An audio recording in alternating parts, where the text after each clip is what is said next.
Hello hello engineers, कैसे हो? Session को आगे कंटिन्यू कर रहे हैं। तो आज हम लोग देखने वाले हैं सिलिका। तो सिलिका क्या काम है, सिलिका को समझते हैं। सिलिका अगर मिलाते हैं तो क्या करता है? स्ट्रेंथ देता है। ठीक है। अगर इसका सिलिका का परसेंटेज का बात करें तो 17 से 25% होता है। और अगर यही सिलिका को हम एक्सेस मात्रा में मिला दें, एक्सेस मात्रा में दो, तो क्या होता है? इंक्रीज कर देगा। क्या? सेटिंग टाइम को इंक्रीज कर देगा। सेटिंग टाइम को इंक्रीज कर देगा। अब समझते हैं कि सर ये स्ट्रेंथ भी दे रहा है और ये इंक्रीज कर देता है सेटिंग टाइम को, ये कैसे पॉसिबल है सर? जब एक्सेस में देखो, समझो, सिलिका है। सिलिका आया कहाँ से? क्ले से आया। ठीक है ना। जब आप सिलिका बढ़ाओगे तो ऑटोमेटिक क्ले बढ़ जाएगा, और जब क्ले बढ़ेगा तो प्लास्टिसिटी भी बढ़ जाएगा। प्लास्टिसिटी जब बढ़ जाएगा तो it will more time to lose it, ज्यादा देरी, ज्यादा टाइम तक कोई लूज रहेगा। तो बताओ, इंक्रीज होगा कि नहीं सेटिंग टाइम? है कि नहीं?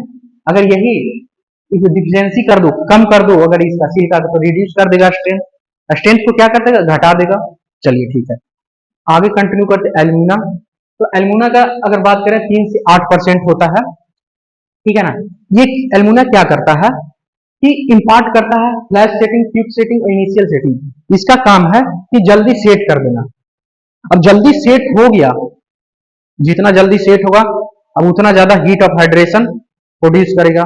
तो release high heat of hydration, water के साथ रिएक्ट करके हाई हीट ऑफ हाइड्रेशन। मान लीजिए मैं सीमेंट में 40% पानी मिला रहा हूँ, मैंने कैलकुलेट करके बताया कि इतना परसेंट मैं पानी मिलाऊंगा 40%, तो उसका हीट, उसका स्ट्रेंथ बढ़िया आएगा।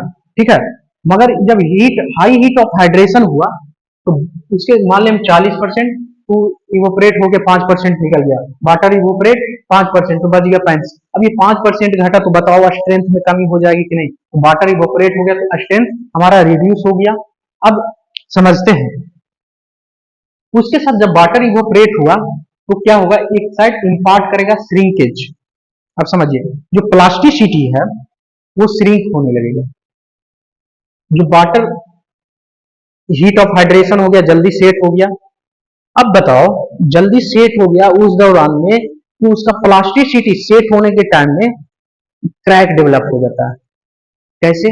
क्योंकि प्लास्टिसिटी जो है ना, जिस समय सेट हो रहा था उसी समय उसका श्रिंकेज होने लगता है जल्दी सेट होने के चक्कर में, तो क्रैक डेवलप हो जाता है। क्रैक डेवलप होता तो ऑलरेडी स्ट्रेंथ रिड्यूस हो जाएगा। अब देखिए, अब सर इसको मिलाएं तो ये तो कोई काम का है ही नहीं। नहीं, यहाँ पे स्टार्ट तो काम यही किया ना सेट होने का, पहले सेट होने का। मगर सर ये तो काम का लग रहा है। अरे इसको मैंने नहीं ना, आपने मिलाया है ये। अब बताओ, क्ले ये कहाँ से आया? क्ले से आया। क्ले से आया ना, क्ले में ही है, इसलिए तो इसको हटा नहीं सकते हैं। क्ले हमारा नेचुरल बिल्डिंग मटेरियल है। ठीक है। तो एक चीज अच्छा ये कर रहा है, ये फ्लक्स जैसा वर्क है, it work like a flux. ठीक है। तो इसका क्या काम है, पढ़ लेते हैं। It reduce the requirement of temperature. Reduce, जितना आपका टेम्परेचर का रिक्वायरमेंट उसको कम कर देता है। और द सेम डिग्री, जितना टेम्परेचर का रिक्वायरमेंट था उससे कम करके कम टेम्परेचर में ही फ्यूजन, उसको फ्यूजन मेन मैन्युफैक्चरिंग इकोनॉमिकल कर देता है। अब देखिए, सीमेंट का मैन्युफैक्चरिंग अगर ये नहीं रहे तो 2000 से 2500 तक ही जा सकता है टेम्परेचर। अगर 1400 1500 अभी है ना, तो इसी की वजह से है। ठीक है। तो जय हिंद। नेक्स्ट लेक्चर में आगे कंटिन्यू करेंगे। और आप लोग थोड़ा वीडियो को देख के आप लोग नोट्स बनाओगे, कंटिन्यू इसमें वीडियो में बने रहोगे। पूरा आप लोग का कंक्रीट टेक्नोलॉजी इसी चैनल पे मैं